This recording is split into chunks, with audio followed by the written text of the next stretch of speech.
माँ गायत्री का ये पावन मंत्र, ये पवित्र मंत्र भारतीय चिंतन, भारतीय वैदिक और ज्ञान परंपरा का एक ऐसा अनूठा और अद्वितीय मंत्र है जिसके अंदर वो संभावना सुरक्षित है कि यदि इसके सूत्र, संकेत, आदर्श और परंपराएं एक व्यक्ति के जीवन में पूरी तरह से समाहित हो पाते हैं तो उस व्यक्ति के जीवन का, उस व्यक्ति की चेतना का रूपांतरण हुए बिना रहता नहीं है।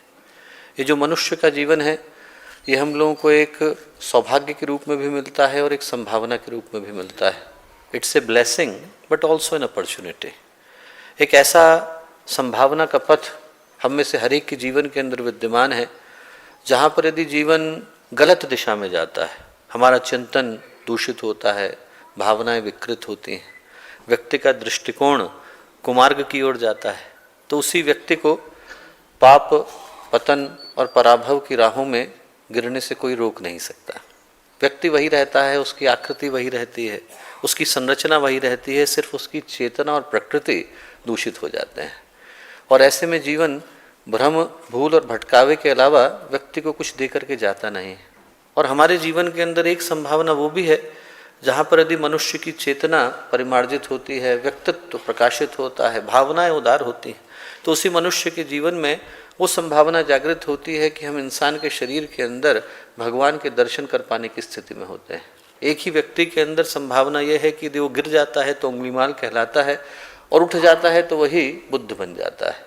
नर से नारायण बनाने की, मानव से माधव बनाने की, पशु से परमात्मा बनाने की संभावना गायत्री के इस पावन मंत्र के अंदर विद्यमान है।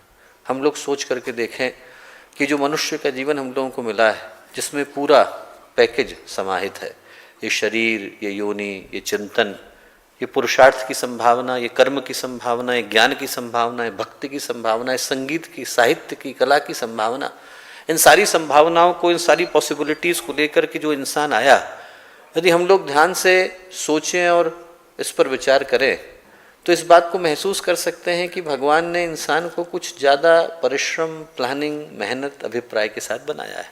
यूँ बनाने को तो भगवान ने 84 लाख और योनियाँ भी बनाई हैं, पर ऐसा लगता है कि इंसान को कुछ विशेष ध्यान दे करके बनाया है। यदि हम कहना चाहें तो ये कह सकते हैं कि इंसान जो है वो भगवान का फेवरेट चाइल्ड है। माता पिता की बहुत सारी संतानें होती हैं और उनमें से एक संतान को माता पिता इस दृष्टि से देखते हैं कि यदि कल को हम बड़े हो गए, कार्य कर पाने की स्थिति में नहीं रहे, तो उस समय हमारी जिम्मेवारियों को ये व्यक्ति संभाल लेगा। इसके अंदर हम अपने उत्तरदायित्व के भाव को देखते हैं। अनेकों संतानों में एक संतान को माता पिता इस दृष्टि से देखते हैं। यदि हम लोग ये माने कि वो ईश्वर जिसने पूरी दुनिया को बनाया, परम पिता हम लोग कहते हैं, और ये संसार उसका कारोबार है, तो इस कारोबार में यदि कल को उनको लगे कि इस व्यवस्था को किसी को पकड़ाने की आवश्यकता है, उनकी जिम्मेवारियों को बांटने की आवश्यकता है, तो हम सोच के देखें कि इंसान के अलावा और इस काम को कौन कर सकता है। कल को प्रकृति प्रदूषित हो जाए, पूरा पर्यावरण दूषित हो जाए और वहाँ पर वृक्षारोपण की आवश्यकता पड़े, यज्ञ की आवश्यकता पड़े, तो उसे कौन कर सकता है? मक्खी कर लेगी, मच्छर कर लेगा। आप सोच के बताइए, इतने सारे प्राणियों में ढूंढ के बताइए कि इंसान के अलावा ये संभावना किसके पास है कि वो भगवान के कार्य में एक सशक्त सहयोगी के रूप में उभर सकता है। कल को भगवान ये कहें कि देखो महामाया से कि जमाना हो गया, मुझको ये धरती बनाते बनाते थक गया हूँ, कैजुअल लीव लेना चाहता हूँ, और भगवान यदि अपना कार्य हैंडओवर करना चाहें तो किसको देंगे? ऐसा कौन सा प्राणी है जो भगवान के कार्यों को उसी तरह से कर पाने की क्षमता रखता है? यदि हम लोग वेदों की, शास्त्रों की और परंपराओं की गहन बातों पर न जाएं, कॉमन सेंस लगा करके देखें, तो इतना सहजता के साथ अनुभव कर सकते हैं कि जब भी भगवान को लगा कि उनका ये जो संसार है वो बहुत फैल गया है और उनको अपने एक प्रतिनिधि के रूप में किसी को वहाँ प्रतिष्ठित करने की आवश्यकता है, तो उनने इंसान को बनाया। हम लोग यहाँ पर बैठे हैं तो भगवान के राजदूत के रूप में, भगवान के प्रतिनिधि के रूप में बैठे हैं। We are the ambassadors of divinity. हम लोग यदि भारत को देखें तो भारत को अमेरिका में जाने की आवश्यकता नहीं होती। जो भारत का राजदूत होता है, भारत की जो एम्बेसी होती है, वो भारत का प्रतिनिधित्व वहाँ पर करती है। वैसे ही ईश्वर का प्रतिनिधित्व, दिव्यता का प्रतिनिधित्व, महानता का प्रतिनिधित्व, डिविनिटी का प्रतिनिधित्व इस धरती पर यदि कोई करता है तो इंसान करता है। आप में से प्रत्येक व्यक्ति जो आज यहाँ पर विद्यमान है वो भगवान के प्रतिनिधि के रूप में यहाँ पर विद्यमान है।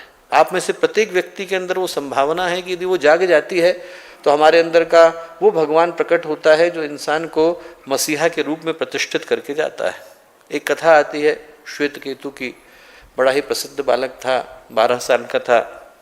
पूरे विश्वविद्यालय को उसने टॉप किया और घर को लौटा तो उसके जो गुरु थे आरुणि उद्दालक, उनने श्वेत केतु से कहा कि बेटा आज तू इतनी ज्ञान की बातें कर लेता है, तूने भगवान को देखा है? उन्होंने कहा नहीं, आपको श्लोक तो बहुत सारे बता सकता हूँ पर भगवान को देखने का अवसर नहीं मिला। गुरु बोले कि देखना चाहोगे? बोले हाँ। उनने एक पानी का गिलास लिया, शक्कर के टुकड़े मंगाए और शक्कर के टुकड़ों को पानी के गिलास के अंदर घोल दिया। कहाँ गई? श्वेत केतु ने कहा कि मेरी आंखों के सामने घोली। कहाँ गई? बता नहीं सकता। कैसे पता चलेगा? गुरु ने पूछा कि इसके अंदर शक्कर है। वो बोले कि चखना पड़ेगा, जब पानी मीठा लगेगा तो पता चलेगा कि इसके अंदर शक्कर विद्यमान है। उनके गुरु बोले कि बेटा ऐसी तरह से वो भगवान बाहर वायु में घुल गया है और अंदर प्राण में घुल गया है। न वायु दिखाई पड़ती है और न प्राण दिखाई पड़ता है, पर दोनों के बिना हमारा अस्तित्व संभव नहीं। बोले यदि उस भगवान को देखना है तो तू अपने अंदर गहरे उतर। Divinity is not a science of expression, it's a science of experience. ये अनुभव का विज्ञान है। और उन्होंने कहा ये करने के लिए ये महसूस करो कि वो दिव्यता तुम्हारे अंदर है। तत्त्वमसि सोहम मेरे भीतर भी है। और जैसे ही श्वेत केतु को ये भान हुआ तो उसके मुंह से निकला अहम ब्रह्मास्मि, मैं भी वही भगवान हूँ। और वो जो हमारे अंदर भगवान बनने की यात्रा है वो हमारे जीवन की दिव्यता की यात्रा है। ये जो दिव्यता की संभावना है, इसको जगाने का जो मंत्र है वो माँ गायत्री का ये पावन मंत्र है।